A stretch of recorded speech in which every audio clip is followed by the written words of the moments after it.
I said, Lord, this is so sad that you cannot see Derek here for 5 years. What's up with that?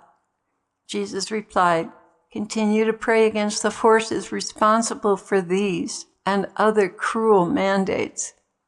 And he said, Lord, what is on your heart? And he said, I want you to stop worrying about Ezekiel and trust me.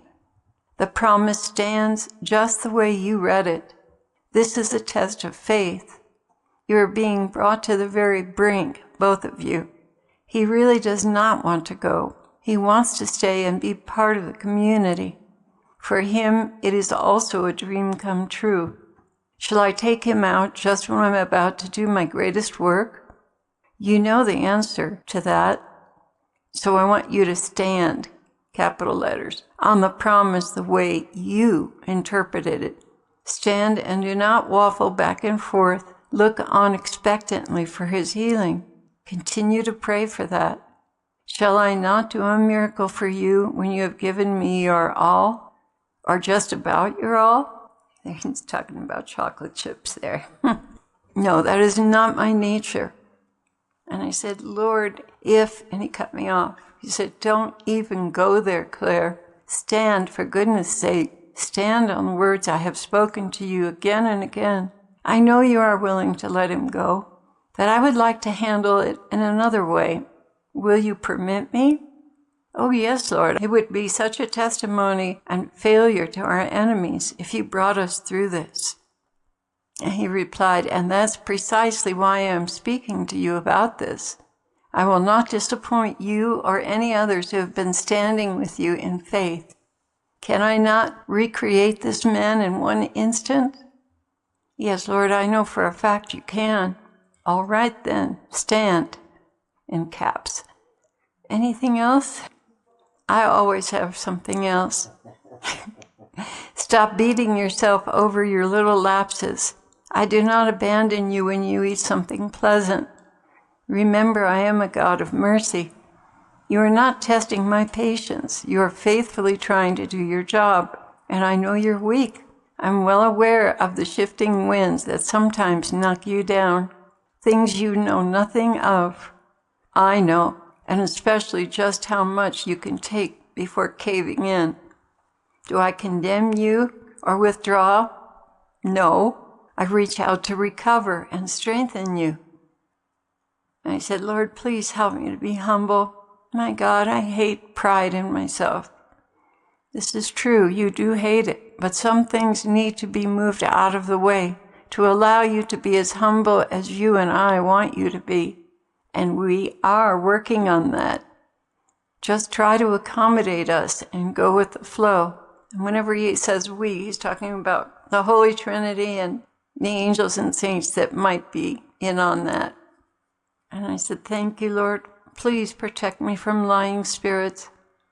He continued, I am, and it is your faith that is the problem, not the enemy. You must believe that I am good and a man of his word. You know my fear is not about you, Lord, but about pride causing you to chastise me by allowing a familiar spirit. He replied, if I were to do that, what would you say? I deserve it because of the pride and other flaws in my heart, my thinking, my life. Also, I would say, even if you slay me, still will I love you and believe in your goodness. He replied, I love that you feel that way, and with all my heart I long to fulfill my promise to you. I really do.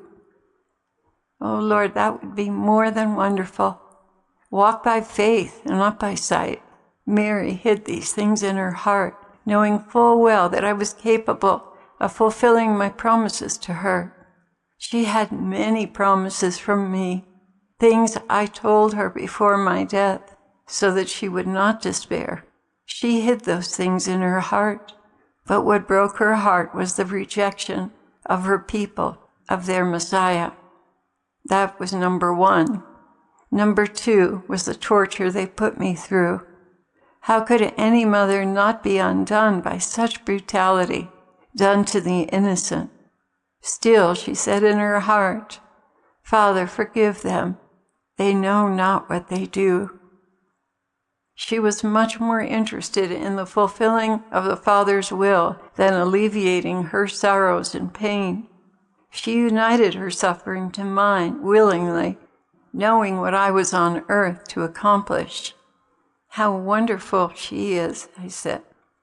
Yes, and she has taken you and so many more under her wings to prepare them for me. She knows what I love and what I hate, and she has spared no pains in preparing the bride of my heart for me. Oh, Clare, when you come to heaven, you will be so in love with her.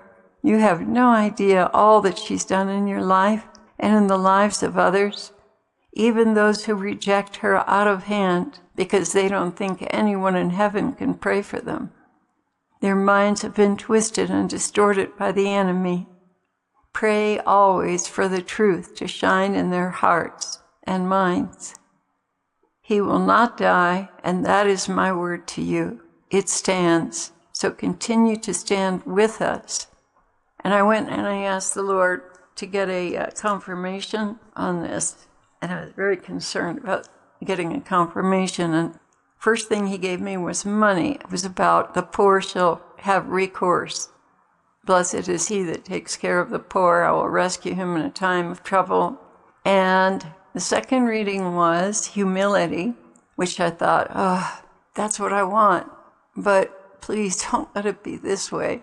And then the last one, I finally said, Lord, please just give me a clear word about him living. My sense of him living, not, we'll live forever because we can't die. Not that, but he knows what I mean. And the last reading he gave me was joy. Eye has not seen, ear has not heard what God has in store for the faithful.